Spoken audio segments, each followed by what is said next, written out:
जी मैं की करा अगे फुफो ने सीमान हुण मासी भी चढ़ गई आसमान। अल्लाह बचावे ऐसी खालां तू जेड़ा सारा दिन लोकां दीयां चुगलियां करदी रहंदी है। आजा यार उस्मान, खाला वास्ते लेके आ बोतल। अच्छा यार पापा गुलाब शाह आया। एला खाला जी बोतल। वे बदतमीजा, बोतल आने ची ना टाइम। आई एम सॉरी खाला जी। सॉरी दा लगदा तेनू नहीं पता I am very busy woman. Busy हूँ मैं। लोकां दे घरां विच लड़ाइयां करावन तू भी इलावा इनू कोई और काम ही नहीं हैगा। वे की मुंह च बुड़बुड़ करन डे हैं? नहीं नहीं मेरी बहन कुछ नहीं, वैसे आजकल की कारोबार कर रही है तू, बड़ा बिजी रहती है।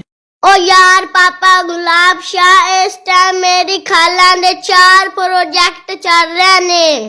अच्छा जी, ओ यार केड़े केड़े? नंबर 1 बगैर माचिस तू लोकां दे घरां विच अग लाना।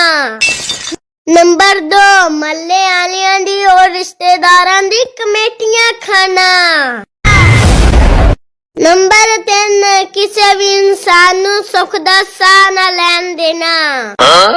नंबर 4 इस गल दा लोकां नू यकीन दिवाना कि मैं तां बड़ी मासूम औरत हां। वैसे हिम्मत है तेरे बंदे दी जेड़ा तुसां नाल गुजारा कर रहा है।